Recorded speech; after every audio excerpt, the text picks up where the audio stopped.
আসসালামু আলাইকুম। অষ্টম শ্রেণীর প্রিয় শিক্ষার্থীরা, আশা করি তোমরা সবাই ভালো আছো, সুস্থ আছো।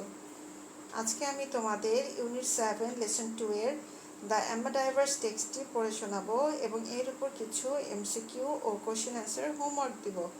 তবে মূল টেক্সটিতে যাবার আগে আমি তোমাদের অ্যামাডুবরিদের একটি বাস্তব চিত্র দেখাবো, যেখানে তোমরা অ্যামাডুবরিরা কিভাবে নিজস্ব দক্ষতা ও শ্বাস নেওয়ার কৌশলের মাধ্যমে সমুদ্র তলদেশ থেকে সামুদ্রিক দ্রব্য নিয়ে সমুদ্রপৃষ্ঠে ফিরে আসেন তা দেখতে পারবে।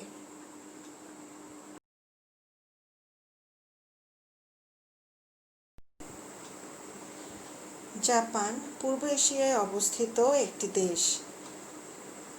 এই দেশে টোবা এবং সীমা নামক শহরে অ্যামা ফিশিংয়ের প্রচলন ছিল বহুকাল আগ থেকে। আমা ফিশিং হলো আমা ডাইভিংয়ের একটি রূপ, যা জাপানের আমা মহিলারা কৃত্রিম শ্বাসযন্ত্রের সাহায্য ছাড়াই সাগরের তলদেশ থেকে ঝিনুক, সমুদ্র শৈবাল এবং বিভিন্ন ধরনের মেরিনে দ্রব্য সংগ্রহ করতেন। সাধারণত টোবা এবং সীমার স্থানীয় আমাডুবরিরাই এই আমা ফিশিংয়ের কাজে নিয়োজিত থাকতেন।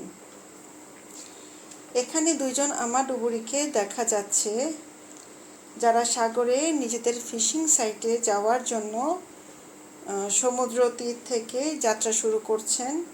তাদের কাছে কোনো ধরনের শ্বাসযন্ত্র নেই, তারা যাত্রা শুরু করে দিয়েছেন এবং এক সময় বা কোনো সময় যদি তারা সমুদ্রে কোনো প্রতিকূল পরিবেশে পড়ে যান, তখন সেক্ষেত্রে তারা কিছুক্ষণ পাথরের গায়ে হেলান দিয়ে বিশ্রাম নিয়ে আবার যাত্রা শুরু করেন এবং সমুদ্রতল থেকে বিভিন্ন সামুদ্রিক দ্রব্য সংগ্রহ করে ফিরে আসেন। এখানে আমরা দেখতে পাচ্ছি আমাডুবুরিরা ফিশিং কাজে যাবার আগে কানে তুলো দিয়ে নিচ্ছেন এবং নিজেদের শরীর এবং মাথাকে আগুন জ্বালিয়ে গরম করে নিয়েছেন। একটি ছোট বোটে দেখা যাচ্ছে একজন আমাডুবুরি তার ফিশিং সাইটে যাচ্ছেন। সাঁতারে কোনো ধরনের বাড়তি সরঞ্জাম ছাড়াই নিজেকে প্রস্তুত করে সাগরে ঝাঁপিয়ে পড়ছেন এবং এক সময় সাগরের তলদেশে ডুব দিয়ে একেবারে সাগরের তলদেশে দীর্ঘ সময় শ্বাস বন্ধ করে সাগরের তলদেশ থেকে সতর্কতার সাথে ঝিনুক কুড়িয়ে নিচ্ছেন।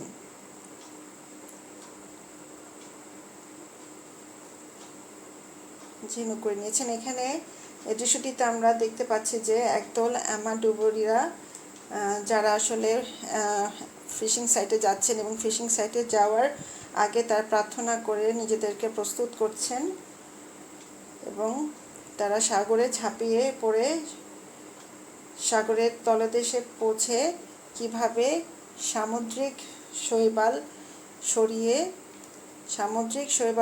সামুদ্রিক পাথর এখানে প্রবাল প্রাচীর দেখা যাচ্ছে। বিভিন্ন পাথরের মধ্যবর্তী ফাটল থেকে তারা কিভাবে ভেতর থেকে ঝিনুক সংগ্রহ করছেন সেটা দেখা যাচ্ছে এবং এখানে কিন্তু সমুদ্রের গভীরতা খুব বেশি একটা না, সমুদ্রপৃষ্ঠ থেকে খুব বেশি একটা না, তারা যে ফিরে আসছে ঝিনুক সংগ্রহ করে তারা ফিরে আসছে। এখানে আরেকজনকে দেখতে পাচ্ছি আমরা আমাডুবুরিকে, তিনিও কিন্তু কোনো যন্ত্রের সাহায্য ছাড়াই ডুবেছেন। শুধুমাত্র তার কোমরে একটি দড়ি পেঁচানো ছিল। এই ডুব দেওয়ার পূর্বে তিনি সেই দড়িটা কোমরে পেঁচিয়ে তারপর নিচে ঝাঁপিয়ে পড়েন এবং ওখান থেকেই কিন্তু তিনি ঝিনুক সংগ্রহের জন্য চারদিকে খুঁজতে থাকেন এবং এক সময়ে দেখা যায় যে ঝিনুক কুড়ানো শেষ হলে বা তিনি তার কোমরে পেঁচিয়ে থাকা দড়িটাকে টান দিলে, উপরের ব্যক্তিকে সংকেত দিলে উপরের ব্যক্তি তাকে আবার সেই দড়ির সাহায্যে টেনে তোলেন এবং এভাবেই তিনি সাগর থেকে সমুদ্রতল থেকে ঝিনুক কুড়িয়ে নিয়ে আসেন। মেয়েরা, এখন আমি তোমাদের দ্য অ্যামাডাইভার্স টেক্সটটি পড়ে শোনাচ্ছি। Before the beginning of the 20th century, pearls were obtained from pearl oysters. বিংশ শতাব্দীর শুরুর আগে মুক্তো সংগ্রহ করা হতো ঝিনুক থেকে। These oysters were collected from the bottom of the ocean, lake or rivers. এই ঝিনুকগুলো সমুদ্র, হ্রদ বা নদীর তলদেশ থেকে সংগ্রহ করা হতো। To get enough pearl oysters, free divers were often forced to descend to the depth of more than 100 feet in one breath. যথেষ্ট পরিমাণের মুক্ত সংগ্রহের জন্য স্বাধীন ডুবুরিদের অনেক সময় 100 ফুটেরও বেশি গভীরতায় একশ্বাসে নামার জন্য জোর করা হতো। Because of the difficulty of diving, pearls at that time were of different quality as well as very rare. জলে ডোবার বিভিন্ন জটিলতার কারণে সে সময়ে বিভিন্ন প্রকৃতির মুক্ত ছিল খুবই বিরল। In Asia, some pearl oysters could be found on shores at a depth of 5 to 7 feet from the surface. এশিয়ায় কিছু মুক্তোর ঝাঁক পাওয়া যেত উপরিতল থেকে 5 থেকে 7 ফুট গভীরে। At times, the divers had to go 40 feet or even up to 125 feet deep to find enough pearl oysters. মাঝে মাঝে ডুবুরিদের 40 ফুট বা তারও বেশি 125 ফুট গভীরে যেতে হতো যথেষ্ট পরিমাণ মুক্তো পাওয়ার জন্য। These deep dives were extremely hazardous to the divers. এই গভীর জলে ঝাঁপ দেওয়াটা ডুবুরিদের জন্য ছিল খুবই বিপজ্জনক। ঠিক আছে, এখন আমরা আরেকটি যে টেক্সট আছে সেটি এখন পড়ব। মেয়েরা, এখন আমি তোমাদের এই টেক্সটটিও পড়ে শোনাচ্ছি। In some fishing villages along the coast of Japan, there are amazing groups of women known as ama divers. জাপানের সমুদ্র উপকূলবর্তী কিছু কিছু জেলে পল্লীতে ama divers নামে পরিচিত মহিলাদের বিস্ময়কর দল রয়েছে। These women worked and are still working as ama. এই সকল মহিলারা আমা হিসেবে কাজ করত এবং এখনও কাজ করছে। The word ama means woman of the sea or sea woman. আমা শব্দের অর্থ হচ্ছে সমুদ্রের নারী বা সমুদ্র নারী। They are independent divers. তারা স্বাধীন ডুবুরি। They make their living by diving. তারা ডুব দেওয়ার কাজ করে তাদের জীবিকা নির্বাহ করে। They can dive to the depth of the sea up to 25 meters. সাগরের 25 মিটার গভীর পর্যন্ত তারা ডুব দিতে পারে। And they dive without using oxygen tanks or other breathing equipment. এবং তারা কোনো প্রকার শ্বাস প্রশ্বাসের যন্ত্র বা অক্সিজেন ট্যাঙ্ক ছাড়াই ডুব দেয়। The ama divers rely on their own skills and breathing techniques.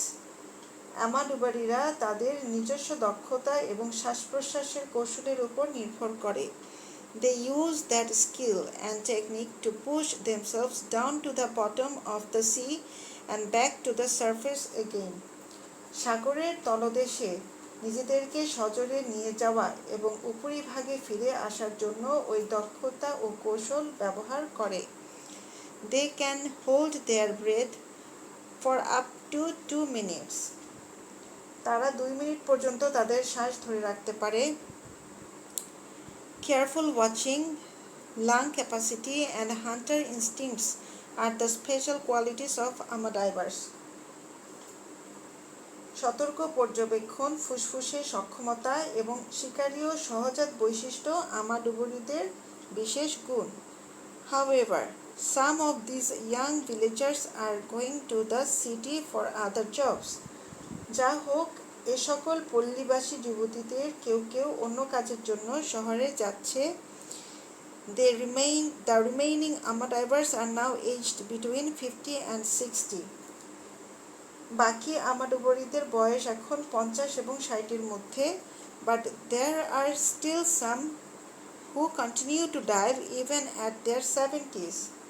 কিন্তু এখনও কেউ কেউ আছে যারা 70 বছর বয়সেও ডুব দেয়া চালিয়ে যাচ্ছে। If the young people do not take up ama diving, soon this profession will die out.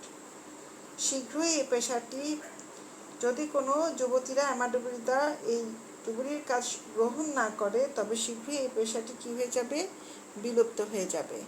তাহলে মেয়েরা, আমি তোমাদের প্যাসেজটি টেক্সটটি পড়ে শোনালাম। এরপর আমি তোমাদের কিছু এমসিকিউ এবং কোশ্চেন অ্যান্সার দিব, তোমরা বাড়ির কাজ হিসেবে সেগুলো করে ফেলবে। আমি তোমাদের আমার পরবর্তী ক্লাসে সেগুলোর সলিউশন দিয়ে দিব। তো সে পর্যন্ত ভালো থেকো, সুস্থ থেকো, সবাইকে ধন্যবাদ।